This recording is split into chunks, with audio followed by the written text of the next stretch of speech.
about to watch Faith Kipyegon try to become the first woman to ever run under 4 minutes in the mile. Welcome. This is our Runner's World live stream where we are reacting live to everything that's going down, and joined with my colleagues here, and I know we're all really excited to see what's happening.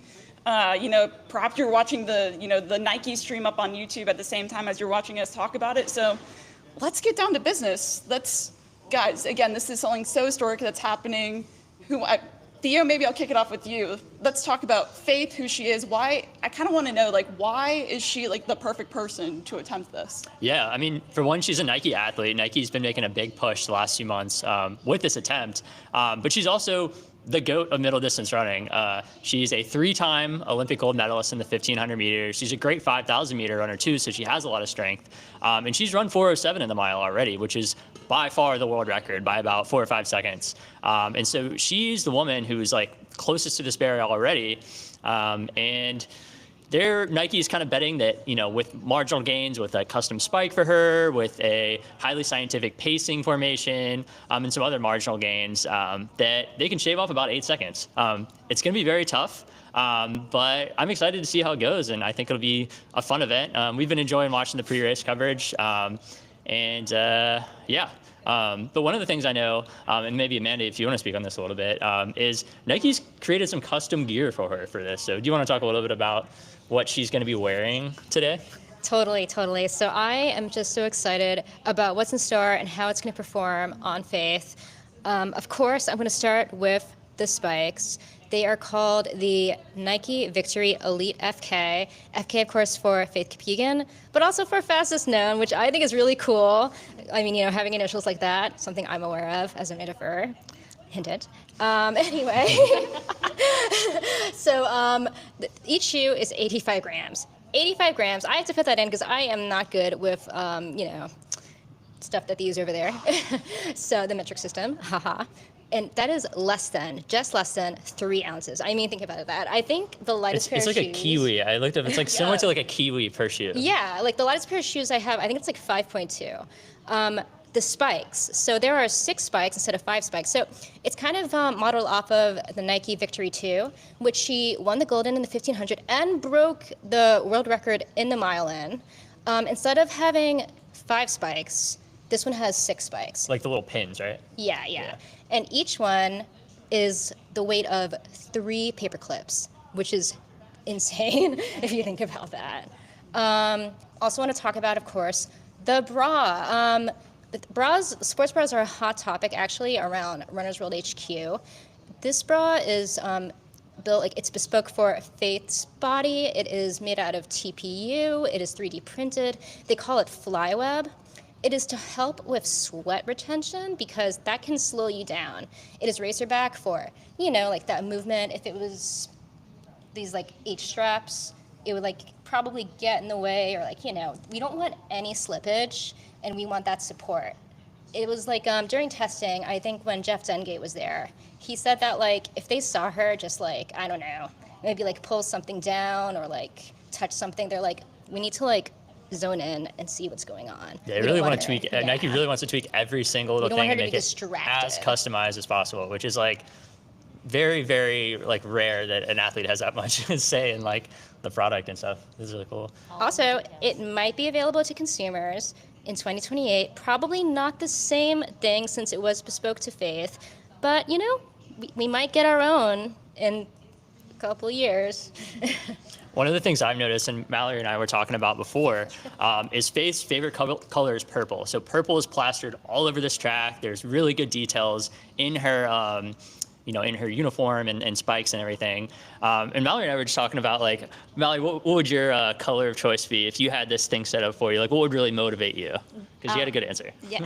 Okay, great. I would choose emerald green, because green's my favorite color, but it's also nature elevated. So it's like you're running outside, but a fancy outdoor atmosphere. But I do love the purple. It's bright, it's beautiful. The Faith collection from Nike that will be available is also a beautiful purple color. And it kind of you're talking about all the details. They also, in the collection, I read that they had red and green to represent Kenya, and then gold details in that collection too to represent her gold medal. So I feel they thought about a lot of details in everything for this event. Yeah, I know in a press conference that me and Thea watched last week with Faith, like she was talking about purple is her favorite color because it's like that mixing of both red and green, which I thought was kind of a cool note that, you know, because of that, you know, she's wearing the purple not only because it's her favorite color, but she represents her country, and I think she takes that, you know, pretty seriously. Mallory, I want to throw it back to you for a second again, because prior to this, we already talked about the gear that's going into this. There's also a huge pacing strategy that's going into this, and I know we were all just crowding around the laptop here a few moments ago, like looking at the chart of like how it's going to work. Do you want to break that down a little bit for us? Sure, I can give a little overview. So it's a big part of the process to get Faith to break the 4-minute mile, to draft and go around the track. So they have it's not just like running in a straight line, but they have a whole formation where, so that when they go around the curve of the track, they also will like block the wind on that. So it's kind of like in like a half of a Y formation, I guess is maybe the best way I would describe it. And then they'll have, when some people drop out, they'll have people pull in so they can still get that wind resistance. It's interesting too, like it's been kind of publicized like who some of these pacers are going to be, and there are a lot of familiar names like Grant Fisher, double bronze medalist from the Olympics. He's going to be in this. Cooper Tier, also a pretty known name on the American side. Then you're also going to have Georgia Bell, Gemma Reekie, who are two of the best women's 800 runners in the entire nation or entire world, really, you know, pacing this race. Theo. Or Amanda, you got something to say? No, Amanda, are you pacing? Yeah, you pacing, Amanda? Especially. Okay. The future is female runners. But no, let's talk Absolutely. about like who's helping out Faith first. Yeah, you want to talk about that more? Yeah. So it's kind of a who's who of middle distance runners. So yeah, Grant Fisher, who just set a world record in the indoor 5,000 meters earlier this year. Cooper Tier, another world-class 5,000 meter runner. And then you mentioned two British athletes, Georgia Hunter Bell and Gemma Reekie. It sounds like they're going to be kind of in the back because a lot of people think of pacing as like, oh, you just need to funnel the wind in the front, but actually people in the back makes a difference too. So Faith's going to really be tucked in this very specific pocket. And we were kind of talking about it earlier, like this isn't going to be like a normal race. Like when she ran her mile world record, you know, she went off the line a little quick and, you know, was maybe jostling for position a little bit. She did, you know, end up winning by a lot. She was kind of running by herself at the end, but you know, this is going to be different. This is going to be, it's not going to be a typical race where maybe you have some pre-race adrenaline and you want to get up a little fast and spike your heart rate a little bit. Like this is going to be extremely measured. So it's going to unfold a little differently. But, you know, 4-minute mile pace is about 60 seconds per lap. So it's 1,609 meters, so just over 4 laps around the track. So that's what we're going to keep an eye on, you know, coming through that first lap in around 60 seconds, the second lap in 2 minutes, third lap in 3 minutes, and so on. And you obviously have to get under it too. So it would be such a bummer if she ran 4:00 point something. But I think my prediction is like she's due for a big improvement on that 4:07 either way. And you know, sort of the next fastest time is like 4:12. So you know, Faith is in a league of her own, and she's going to need all the help she can get. But I'm excited to see how it unfolds. Yeah, I think that's a good point too. Like I've seen her, I've gotten to see her race in person twice, and like both those times I watched her race, like she, like you said, like doesn't always go out evenly, like even splits out. And I think they went out pretty slow. And then that last lap, she really ramped it up over that final 400. So it makes you wonder like, hey, if you pace this out evenly, like how fast can she go? So like you said, I think there's a lot of room for improvement there. And again, excited to see what will happen. Yeah. One of the things, you know, it is an outdoor event, like wind can be a factor, humidity can be a factor, heat. It sounds like it's pretty favorable right now. I was talking to Jeff Dengate, who's on the ground there right now, and he said it's windy in the area, but inside the actual stadium, he's not noticing anything, you know, floating around or any kind of flags moving, which is a good sign because, you know, if it's super windy, you're like, oh, maybe we need to run this inside or like in an indoor track or something just to control everything. But, you know, you can only control so much, and it seems like Nike is controlling pretty much everything that you can. But, you know, there still could always be those little hiccups if you just get a little unlucky with the weather or something. But, yeah. We were talking about the pacing, and one of the things I noticed in some of the materials Nike's provided us is they asked her, like, do you want to run this on a straightaway so there wouldn't be turns, you know, and we could keep the same formation, kind of like when Eliud Kipchoge ran his sub-2-hour marathon when, you know, he wasn't stuck on this rail because, you know, the track has this rail. You can't go into lane 0. And she was like, no, I like the rhythm of a track, and, you know, she does a lot of her workouts on the track and a lot of her best racing on the track. So it makes sense. You know, you want to control everything, but sometimes you really have to lean into like what's comfortable for me.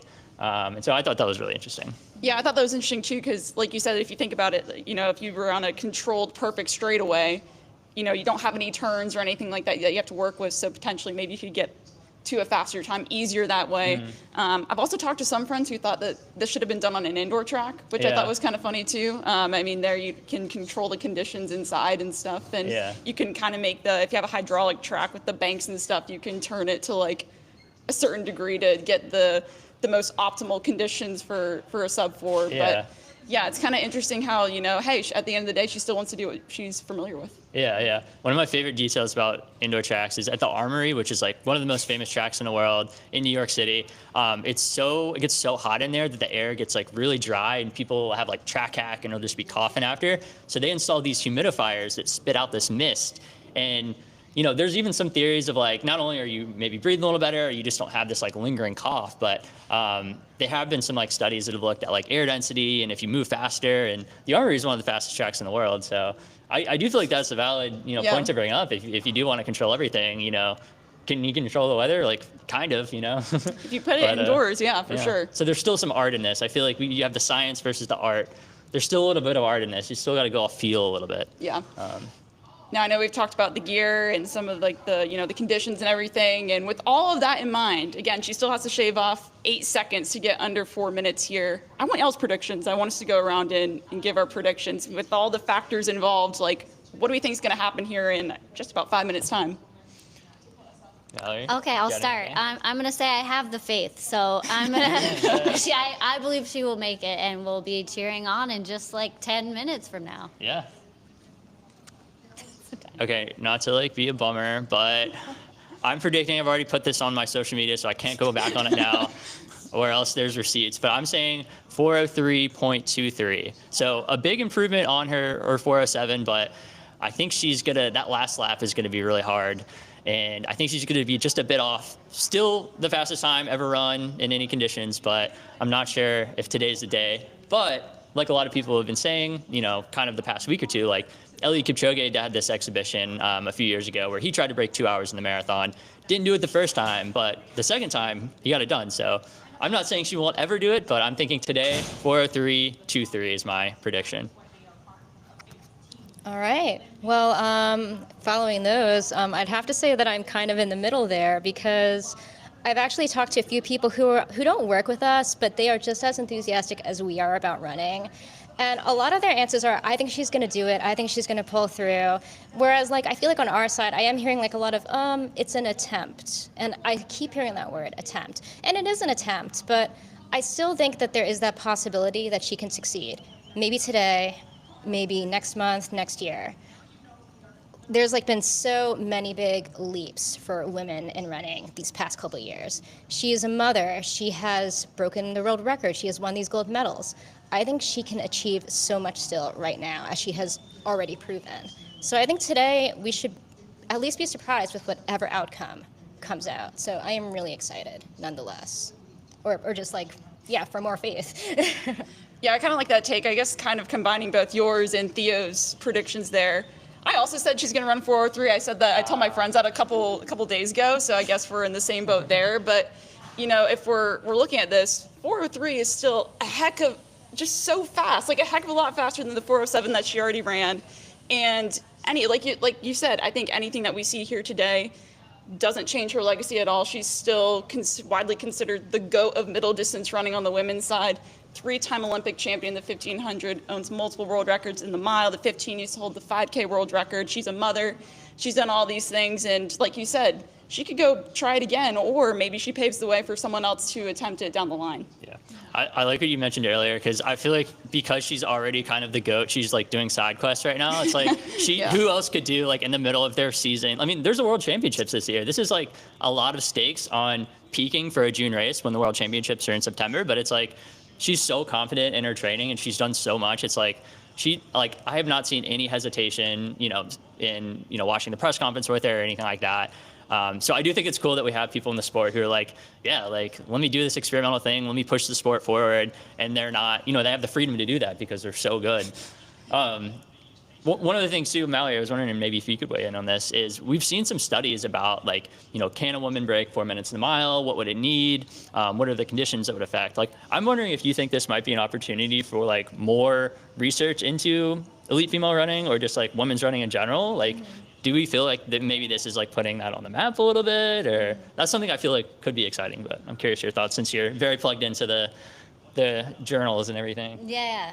I mean, I think that we've seen some more research into women's running happening recently. The Lululemon Further event with ultra running for women, and then this in a shorter distance. So I do think we should hopefully see some more research into women's running. And I found it interesting. We talked about the conditions, the ideal conditions for a marathon or for this event, which is a lot different than running a marathon. Like the ideal temperature, I think, for this is around like 75, whereas for a marathon, it's like in the 50s. So I think just doing some more research into those sort of details of running and how we can better performance in those specific areas too is helpful. But yeah, I'm excited to see how this progresses women's running, not just in, the mile, but beyond that, and trying to break different records that we've seen been broken in the past couple of years. Well, it looks like now, I know we're now going to turn our attention here to the actual stream. It looks like we're just under 2 minutes away from this attempt. I think they just brought the pacers out onto the track, and they're about to introduce Faith here. It's pretty cool setup here. It looks like they all have their own, decked out kits and stuff like that from Nike. And man, we're getting close to this attempt here.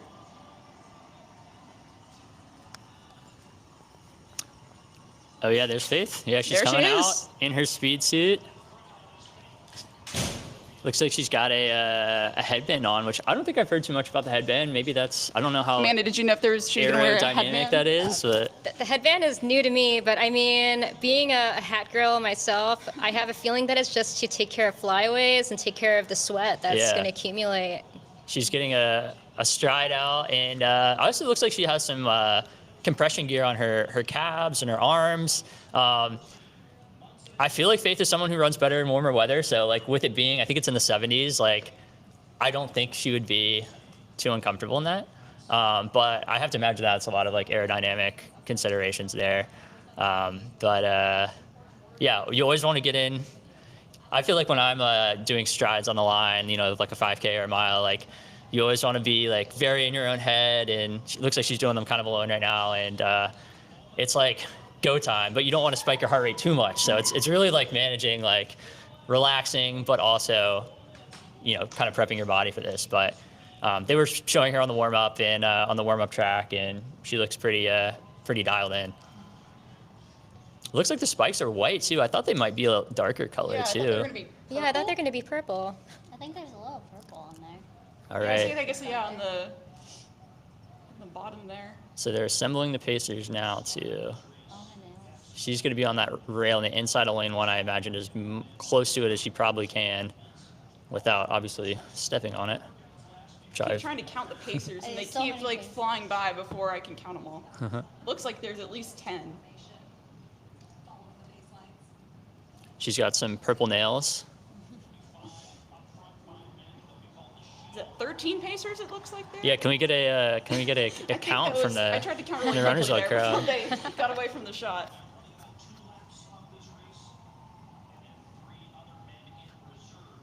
I love these little clips of the spectators. It really looks like a party there. Yeah. It reminds me a lot of, in a way, of like Athlos in New York City. So a lot of cool energy here. All Oh my right, goodness, they're going up approaching to the line. She doesn't have to worry about starting her watch for this one. All right, Oh they're man, this in is already formation. so different from a normal race. This is crazy. Oh my God. So you can see they're kind of trying to form into that pattern that we were talking about, where she's going to tuck in on the rail. All right, it honestly looked like they went out a little quick, but we'll see. And they do have pacing lights too on this track, so she can, and the pacers can really get an idea of exactly where they are at. Yeah, they'll just look down on that rail, basically the inside of lane one. You'll see some lights, and that'll be programmed to a specific pace. Looks like to her right, Grant Fisher. Right behind her, Cooper Tier, both Americans. Stewie McSween behind, just kind of directly behind her, Australian runner. Also got Craig Engels up there at the front. So we're about All to right. come through one lap in. And Looks like we may be right on schedule. so that was 409. So she's right on. It was 60 point something, I think. It looks like 60.2 seconds there on that first lap. Yeah, so she'll need to be under 60 seconds per 400 meters, but that was a little bit longer since they, start a little bit behind that start-finish line for the mile, Correct. as opposed to like a 1600 or something like that.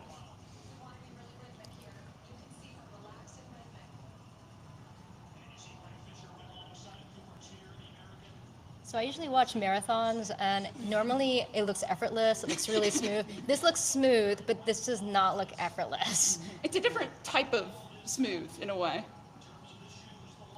Yeah, with the mile, at least for me, the third lap is always the make or break. The first lap, you kind of you shake your nerves out. The second lap, you're locking in, but you're still pretty mentally engaged. But that third lap is when your body starts to shut down and tell you to slow down, and you have to basically just like put your hand on the burner and keep riding the line. So we're coming through 800 meters, a half a mile, Oh my God. and just over 2 minutes, 2 minutes 75 seconds, or Oh, man. 0.75. She's like right on it, but like you said, Amanda, you can tell that, she's really already digging deep for this, I think. Again, she looks smooth, and, her form isn't breaking down or anything, but she's definitely working hard for this.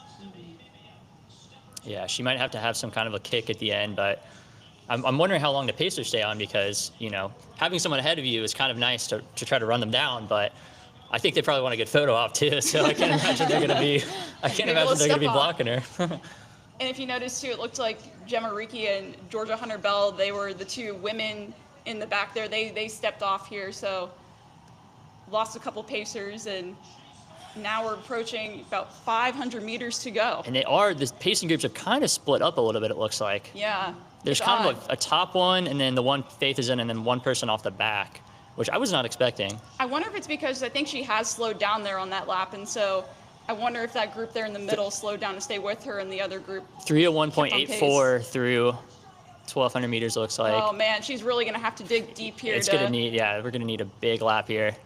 She looks like she's straining a little bit. Straining, but maybe trying to dig deep.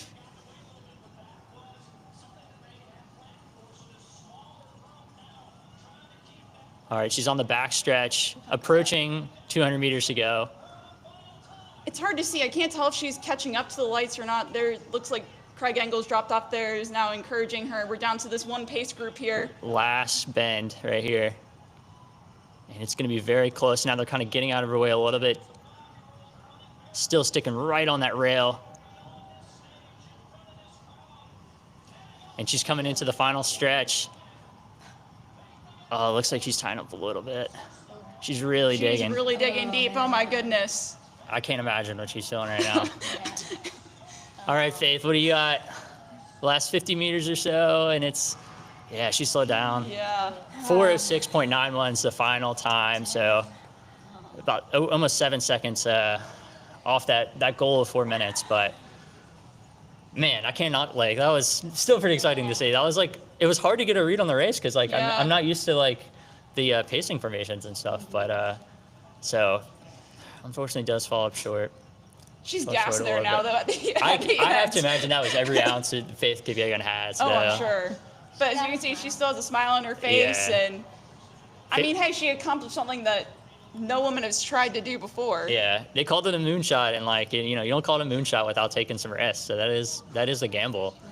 And if you look at the race in its entirety, those first 3 laps, she was pretty even. She Yeah. ran I think she came through 1,200 meters just over 3:01. Yeah. So that's pretty even throughout those first 3. She just couldn't hold on that final lap. That last lap, yeah, she was swimming in lactic, I think. She probably Yeah. ran, I would say, 66, 65 for that last Yeah. one. So that was more like 4:20 pace instead of 4-minute pace. But when you go out, kind of in uncharted territories and uncharted waters, and, she's never been in that spot before. She probably, her legs probably physically haven't been at that spot going into a lap to go. Still the fastest time. Still the fastest time for. Yes, it's still faster yeah. than her It's still 4:07. faster than her world record. Yeah. That's for sure. Yeah. We will have to see, though, if this record is ratified because of the shoes she is wearing. Yeah, it won't be ratified because I think her current spike, they wanted to make a lot of tweaks right up to it, and they're not commercially available. And she ran in a prototype a few months ago in a race in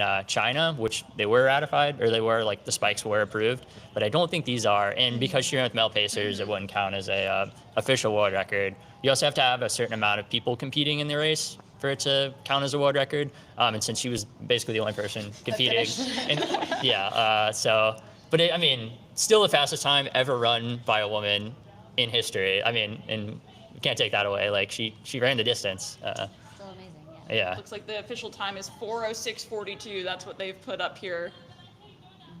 She's giving a little interview now.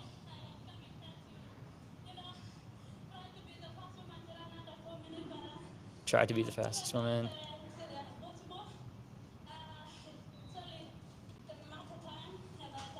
Only a matter of time.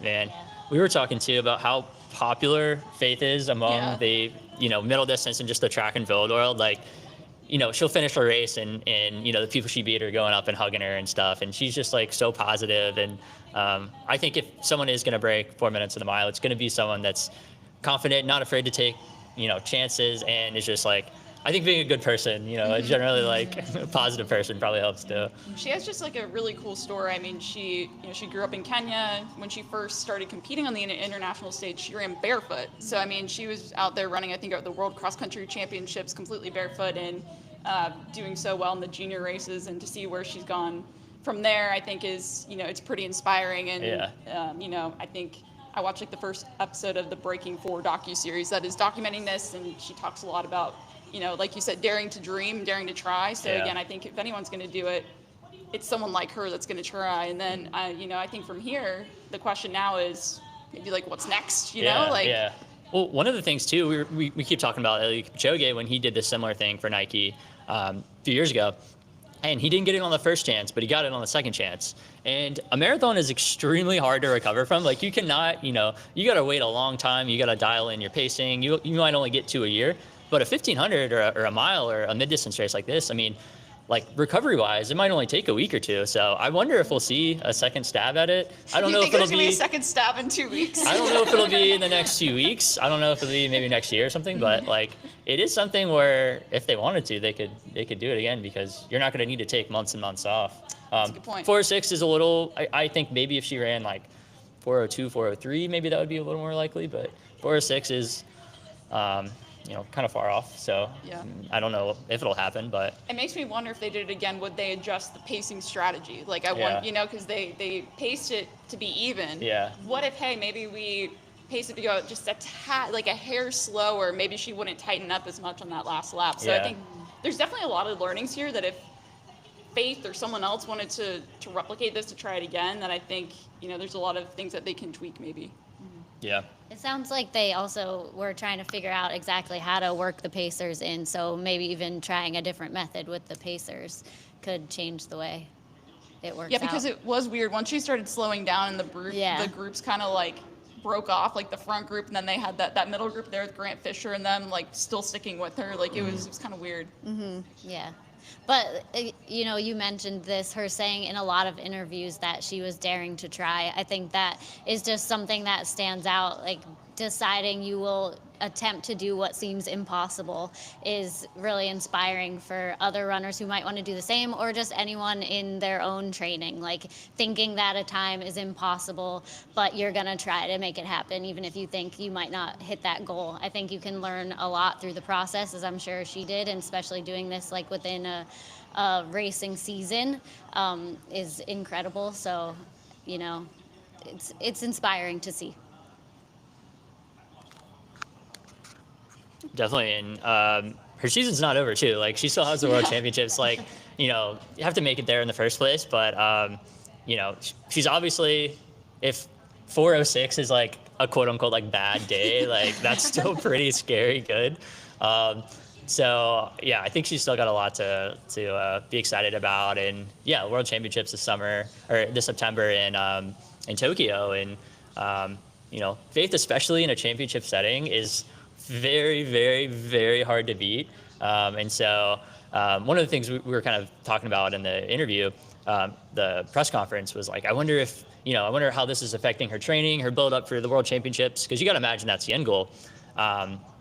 And she was saying that basically, like, no, I'm not really like changing that much with my training. Like, I'm kind of just doing what I do, and like I'm getting in shape, but I'm not doing anything crazy to peak for this. And so I think we still will see like a lot of, more to come from Faith the rest of this year, and it's only June, so yeah. It is only June. Yeah, I think it's pretty remarkable that she's able to like almost like have 2 goals set in the whole season. It's like, all right, let's do the first half. Let's peak for sub 4 fitness, and then come back and then try to win more gold medals at the World Championships. So, I think that shows just how willing she is to challenge herself and try new things. Because, like we've said, she's the GOAT, so she can kind of go out there and dictate what she wants to go do. So, yeah, I guess back to the drawing board. Maybe try it again in 2 weeks, according to Theo. Who knows? I don't know. Yeah, We'll be back here soon.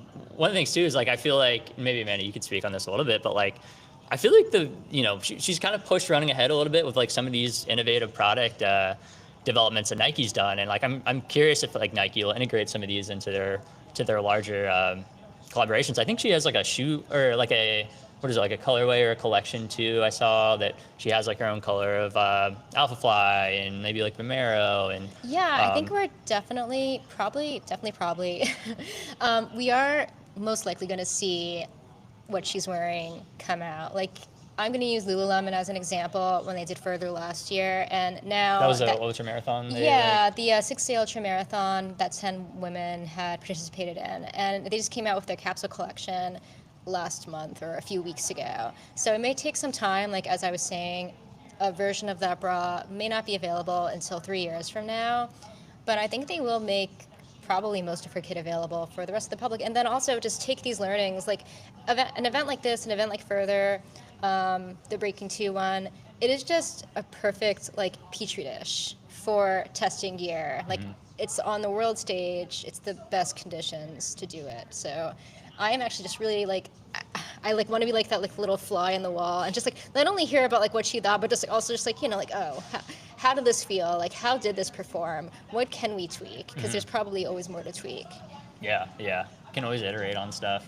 I want to buy the Faith Kipyegon headband. I think I could rock that. Be good for treadmill runs or something. Like, keep the sweat out of my. Wear it for your next marathon, Yeah.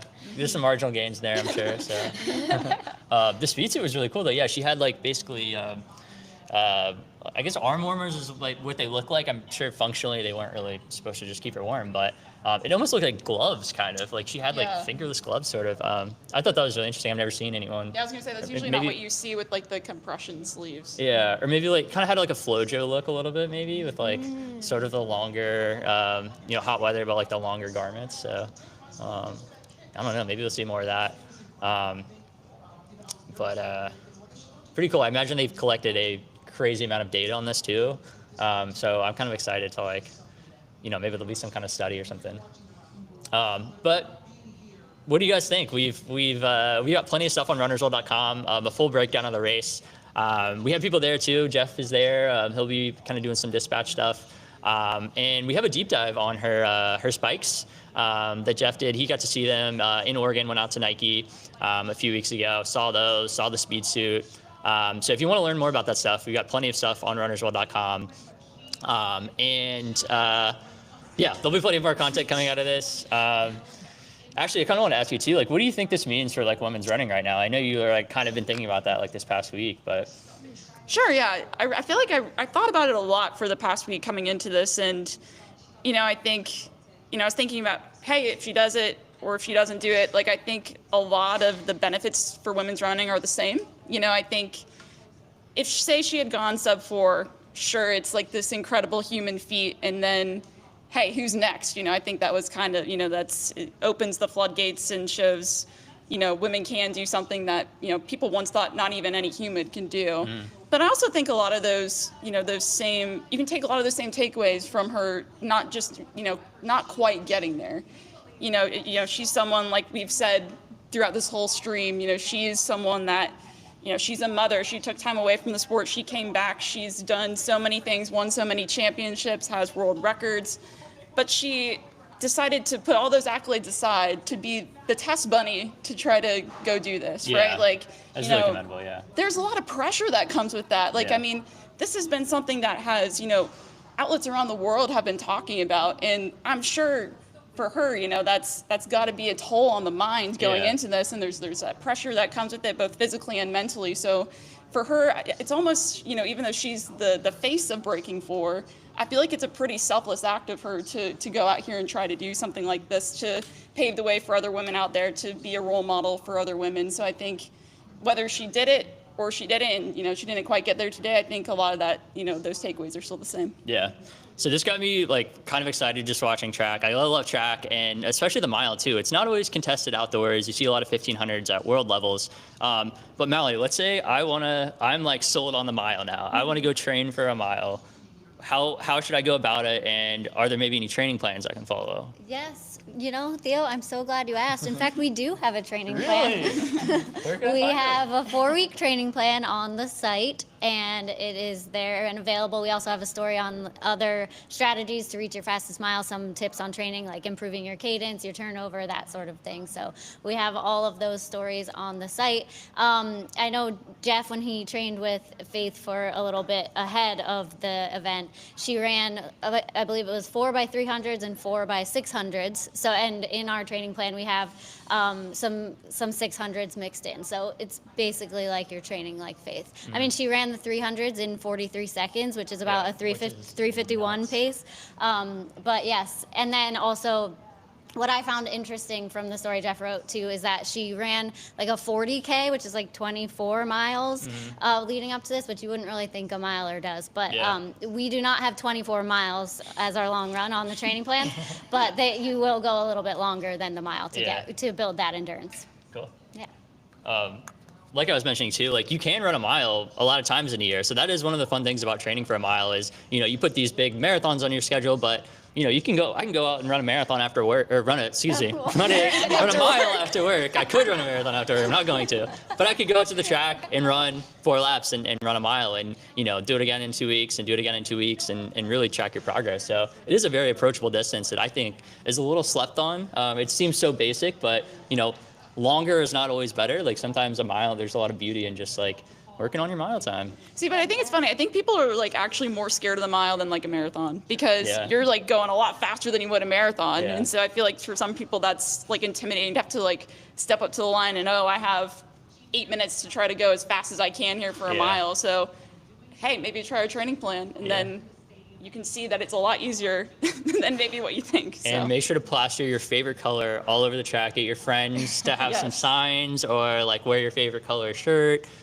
Because it obviously has a good psychological effect, as we've learned today. Definitely, especially also wear what you love. If you look the part, guys, you don't know what you can achieve. And of course, train. You have to train. And train too. That's part of it. They all play a role. Well, guys, this was fun. Yeah. We got to see something historic happen. 406 mile from Faith Kipyegon. Thanks, guys, Fastest for tuning mile in. ever run for a Yes, woman. exactly. Fastest mile ever run for a woman. Thanks for tuning in, and be sure to check out Runner's World for all of the content coming out of this race. Thanks, guys.